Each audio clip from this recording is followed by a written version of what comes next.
अस्सलाम वालेकुम दोस्तों, उम्मीद है आप सब खैरियत से होंगे। दोस्तों आज हम सैर करने जा रहे हैं यूरोप के एक ऐसे कंट्री की जो कि बहुत खूबसूरत है और ये दुनिया का दूसरा छोटा कंट्री है। और दोस्तों आप सिर्फ यहाँ 3-4 घंटों में पैदल घूम सकते हैं, लेकिन देखा जाए ये सबसे लग्जरी और अय्याशी वाली जिंदगी में शामिल है, यानी गिना जाता है। तो दोस्तों आज हम सैर करने जा रहे हैं मोनाको की।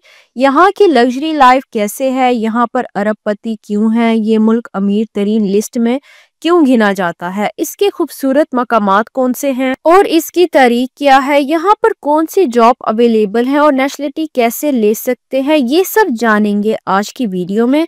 तो चलिए अब वीडियो का आगाज करते हैं। इस कंट्री का ऑफिशियल नाम प्रिंसिपैलिटी ऑफ मोनाको है। दोस्तों अगर देखा जाए तो ये वेटिकन कंट्री के बाद सबसे छोटा कंट्री है। इस कंट्री में 75% लोग अरबपति हैं। ये कंट्री सिर्फ 2 मुरब्बा किलोमीटर में फैला हुआ है। दोस्तों इस कंट्री की कुल आबादी सिर्फ 40,000 लोगों पर मुश्तमिल है। छोटा होने के साथ ये दुनिया का महंगा तरीन कंट्री भी है। दोस्तों इस कंट्री में रहना मुश्किल है। लोग ट्रेन का सफर करके दूसरे मुल्कों में रहने जाते हैं और इस कंट्री का बॉर्डर फ्रांस और इटली से मिलता है और इसके एक तरफ मेडिटेरियन सी वाक़या है। और दोस्तों यहाँ पर पूरी दुनिया से लोग सैर करने आते हैं। इस मुल्क में लग्जरी कार्स और याट्स आपको बहुत नजर आएंगी। इस कंट्री की जीडीपी $9 बिलियन है। यहाँ के लोगों की सालाना आमदनी $2,40,000 है, जो पाकिस्तानी 6 करोड़ 70 लाख के बराबर है।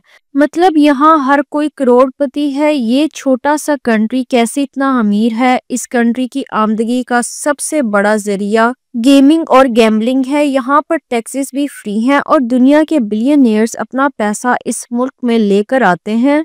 और दोस्तों इस कंट्री की अमीर होने की वजह कैसीनो है, जिसका नेम मोंटे कार्लो कैसीनो है। ये 1869 में खोला गया। ये कैसीनो देखा जाए इतना अहम क्यों है और क्यों खोला गया, तो आइए ये जानने के लिए हमें इसकी तारीख में जाना होगा। ये बात है 12 सेंचुरी की। इस इलाके पर मुकम्मल तौर पर रोमन एम्पायर का कब्जा था। रोमन एम्पायर के बाद ये इलाका इटली के पास चला गया। इटली के किंग के एडवाइजर को ये इलाका अलॉट कर दिया गया और इस फैमिली का नेम ग्रिमाल्दी था। 1297 में इटली के हालात खराब होने शुरू हो गए तो इस फैमिली ने पूरी तरह से मोनाको पर कब्जा कर लिया। तरीकी किताबों से पता चलता है मोनाको में मॉन्क्स की शक्ल में दाखिल हुए और अपने लिबास में हथियार छुपाए हुए थे। और दोस्तों 14 सेंचुरी में ये इलाका दोबारा स्पेन के पास चला गया, लेकिन ये फैमिली इस इलाके को नहीं छोड़ना चाहती थी और दोस्तों ना ही जंग कर सकती थी। फैमिली ने स्पेन से दोबारा ये इलाका लेने का फैसला किया। 1419 में ये इलाका कुछ शराइत पर स्पेन से खरीद लिया। 1793 में ये इलाका फ्रांस ने अपने कब्जे में ले लिया, लेकिन 1816 मोनाको को फ्रांस से मुकम्मल आज़ादी मिल गई। लेकिन दोस्तों आज़ादी इस शर्त पर मिली, 2 इलाके फ्रांस को देने पड़े, जहां से मोनाको की कंट्री की पूरी जीडीपी जनरेट होती थी। और उस वक्त मोनाको पूरी तरह से पासमंदगी का शिकार था। मोनाको के प्रिंस चार्लेस ने फैसला किया कि ये कैसीनो खोला जाए और दुनिया के अमीर लोगों को यहाँ लाया जाए और यहाँ पर मुकम्मल तौर पर टैक्स फ्री कर दिए जाएं। इसकी वजह से अमीर और अयाश तरीन लोगों ने इस कंट्री की तरफ रुख करना शुरू कर दिया।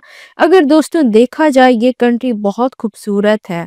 यहाँ पर हर साल लोग बड़ी तादाद में आते हैं सिर्फ अय्याशी और सैर के लिए, और इन्हीं सब की वजह से मोनाको की दौलत में बहुत तेजी से इजाफा होना शुरू हो गया।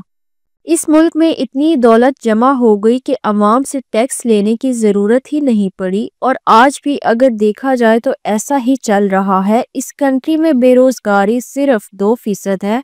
इस कंट्री में गरीब बहुत कम है। और दोस्तों दुनिया का सबसे महंगा रियल एस्टेट भी इसी मुल्क में है। 3 मुरब्बा फुट जमीन की कीमत $28,000 है, जो पाकिस्तानी 1 करोड़ 62 लाख के बराबर है। अगर दोस्तों आप वहां जाकर 1100 स्क्वायर फुट का प्लॉट लेते हैं तो आपको पाकिस्तानी 6 अरब का मिलेगा। इस कंट्री में इस्तेमाल होने वाली करेंसी यूरो है, जो पाकिस्तानी 360 रुपए के बराबर है और इंडियन 92 रुपए के बराबर है।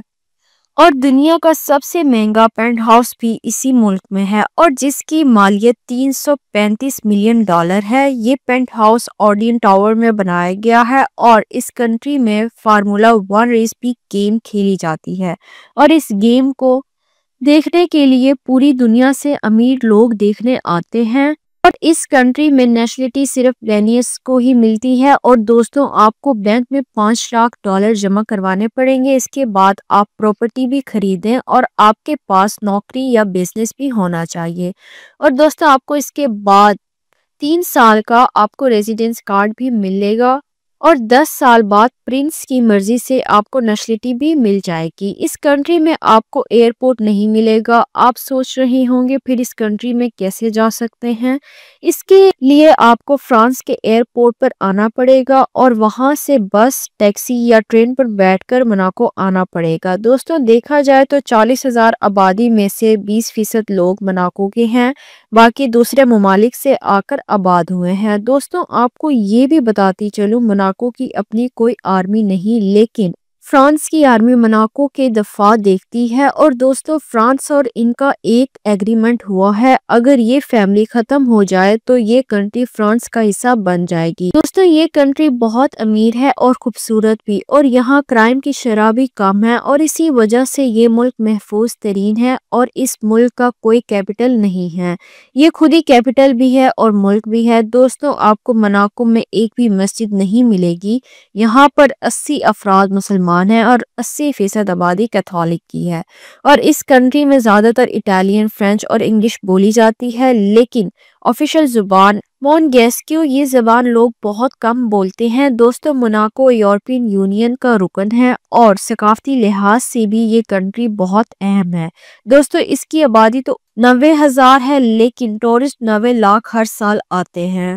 اس کنٹری کا لٹریسی ریٹ 100% ہے، 100% کے قریب ہے، یعنی پورا کنٹری ہی پڑھا لکھا ہے۔ اس ملک میں ایک یونیورسٹی موجود ہے جس کا نام انٹرنیشنل یونیورسٹی آف مناکو ہے۔ تو امید ہے کہ آج کی میری ویڈیو اچھی لگی ہوگی۔ نیکسٹ ویڈیو کے لیے اجازت دیں، تب تک کے لیے اللہ حافظ۔